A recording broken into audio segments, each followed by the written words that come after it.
We're going to talk about what I've said is the best idea I've seen yet for semi trucks in the EV space. Here looks like it's a car wash for trucks, but it's a battery swap facility. And so this, you could be collecting power from there that could be stored on those batteries or recharged on those batteries. And as trucks come in, they're only there for 5 minutes, which is no longer than when somebody would normally stop and buy fuel for a tractor trailer. And plus, it stabilizes the local grid with all of the battery tech.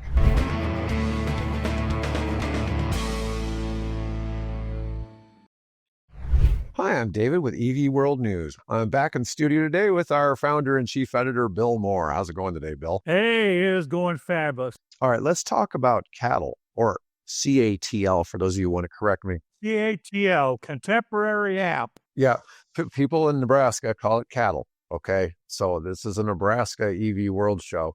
So it's Nebraska-centric. Yeah, so anyways, we're going to talk about what I've said is the best idea I've seen yet for semi trucks in the EV space. I added that specifically for you, Dave. Well, I appreciate that. I saw that and said, Dave will like this one. Yeah. Because you've been evangelizing this for some time now. Well, because this makes sense to me. Okay, we hear all the arguments. I've learned enough working with you, Bill, and working with Mike, that there's certain things the grid can handle and can't handle, right? And I think that, so what we see here looks like it's a car wash for trucks, but it's a battery swap facility.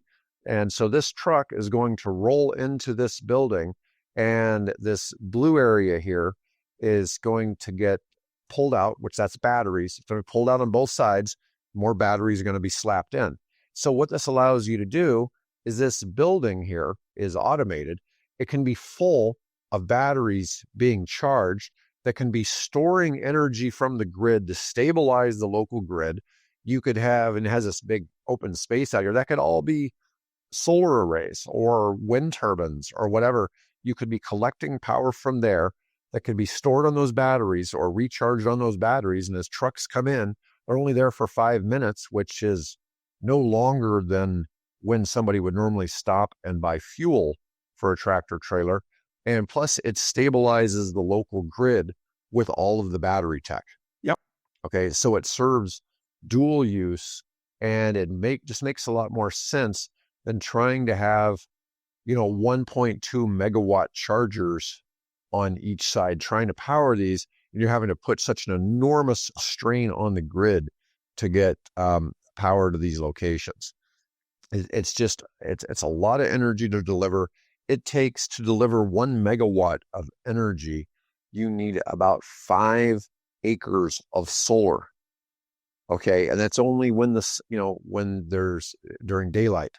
So during the hours, to have it 24 hours a day, you probably need 3 times that plus battery storage, but this can be the battery storage, right? So then you don't have to pay for separate battery storage, but you have to have a lot of battery packs sitting there, right?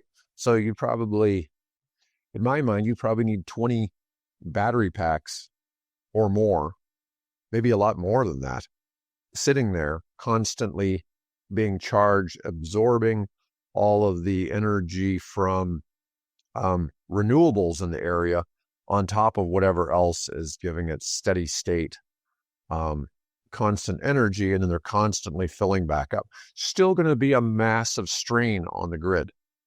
Yeah, wouldn't you like to know the numbers that cattle came up with to make this a reality? Because that's obviously what we're talking about, is just those, how much, where's it going to be located? How much energy are we taking from the grid?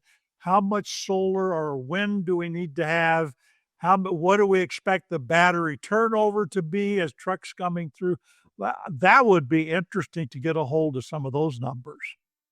So right now they're setting up 300 battery swap stations in 13 regions of China by the end of this year, by the end of 2025. The battery swap network will cover 16 city clusters by 2030. And they can still plug in when a swap site is unavailable or time is less of a factor. So they still can do regular EV style charging, but they have this as well. Cattle CEO says they expect to see a 50% take rate for electrified trucks globally, with that growth fueled by the growing appetite for zero-emission solutions and the ever-present push to reduce the cost of logistical operations. The clip you just saw was part of our live podcast. If you enjoyed it, don't miss out. Join us every Tuesday, Wednesday, and Thursday right here on EV World News. We stream not just on YouTube, but also on Facebook and X, so you can catch us wherever you prefer. If you found this content valuable, don't forget to like, subscribe, and to share to help us grow. If you'd like to support our work, please consider becoming a YouTube member. It really helps us bring you the latest EV news and insights. I'll see you in the next one.